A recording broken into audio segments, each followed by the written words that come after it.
Chapter 3. Strings Attached. In all his Sunday mornings in the market, Billy had never heard that word before. Obscurasmith. But he knew that a goldsmith worked with gold, and a wordsmith worked with words. Mr. Maxillium must have dealt with things that were obscure, arcane, hidden, hard to find or understand, mysterious, like magic, secret, like the deep desires people usually keep to themselves. The dazzling promises lingered in the air. Fame, talent, love. Billy wanted to grab them before they were out of his reach. "I don't quite know what you mean," Billy said, which was a lie. He understood perfectly what the career magician meant, but he didn't understand how it could be true. "Are you saying you'll give me anything I want, for free?" "Not free. I accept payment in things other than money." His leisurely way of talking made all the clamour of the market seem desperate and silly. His fingers clicked the wheels of his cane. "I'm something of a collector, and besides..." A wedding ring with a broken stone lay in his left hand. He closed and opened it. The ring was gone. "What one person wishes to be rid of may be just the thing another client requires." He opened his right hand. There was the ring, with the restored gem at its centre. The pigeons peered at it. Billy stared at the glittering gem. "I don't have much I could sell you." "You must have a few little things," the Obscurasmith said graciously. "Almost everyone does. Scars, heartaches, favourite songs, 1 week's happiness and such like." The career magician folded his elegant hand on the head of his cane. "So, what may I do for you?" The rhythm and cadness of Mr. Maxillium's voice had carried Billy away from whatever he'd been talking about before. The magician said he gave people what they wanted. That sounded good. Anything this extraordinary person might stoop to give sounded good.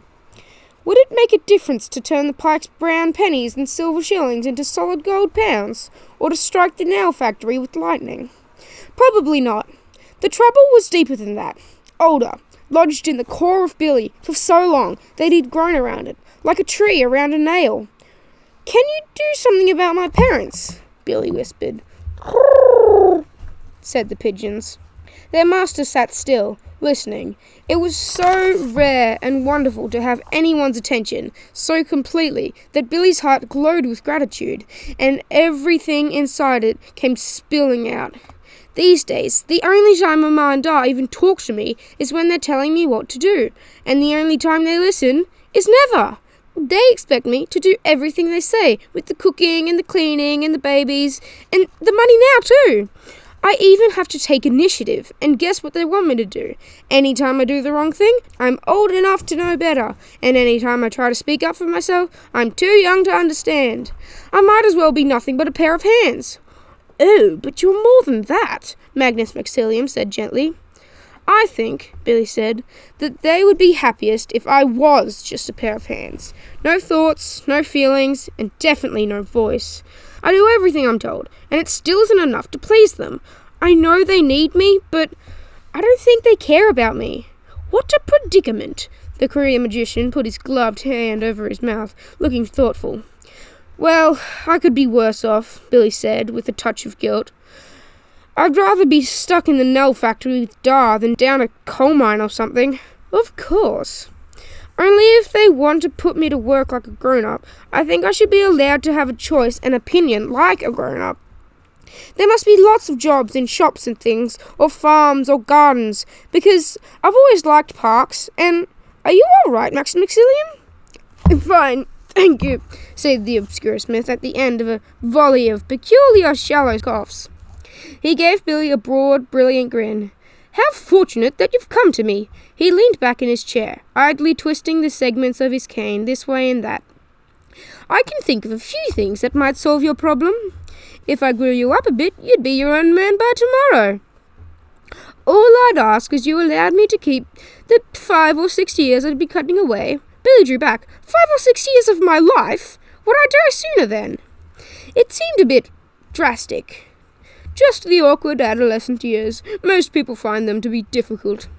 Seeing that Billy was unconvinced, the Obscurasmith waved the idea out of the way. "If you prefer, for the modest price of the first gift you were ever given, I could make those parents of yours do anything you say. Or perhaps you'd simply like some quiet in the house, a chance to be heard. Little ones do make an awful racket, don't they?" Billy scanned the bookstall again. Emma was lost in her reading. Mr. Cole was busy making recommendations to customers, and the girl in the stripy dress was staring right at Billy again. She gave him a slow, definite shake of the head. The man had not actually answered Billy's question about subtracting years from his life. And why did he want extra years and first gifts and weeks of other people's happiness anyway? Suddenly, the long leg that was stretched across the aisle seemed to block Billy in. Could that cough have been a burst of laughter? Could that hand across the mouth have hidden a smirk? Billy felt as if he opened his chest, showing raw, fragile parts of himself that were never meant to be seen, and now he couldn't close it. Maybe the Obscuresmith could grant his wishes like he said, but the market attracted madmen and con men alike. "Well," said Mr. Maxillium, extending his hand to be shaken, "are we in business?"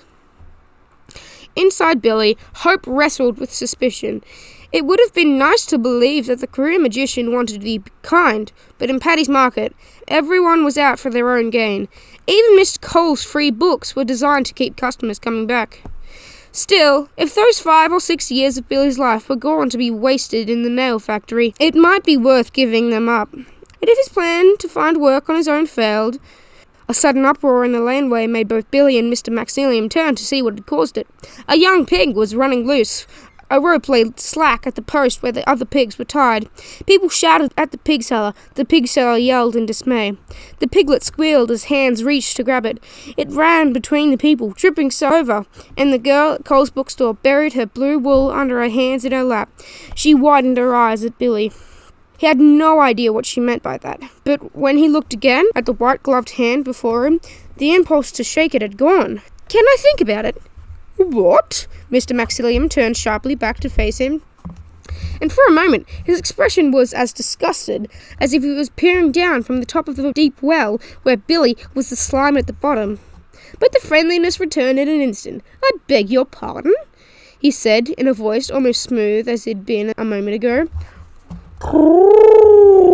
Jeered the pigeons. "I'd like to think about it," Billy said, "to make sure I ask you for the right thing. Will you be here in the market next week?" The Obscuresmith regarded him with a look of displeasure. A tiny shame squirmed through Billy's insides to have disappointed someone so wondrous. He had bored Magnus Maxillium. He had wasted this generous person's time and kindness. Then Mr. Maxillium's gaze strayed to the people in the lane. He became as still and intent on the person who had tripped on the pig as a carnivore the instant before the pounce, and the wriggling shame Billy felt was washed away in a wave of relief, because he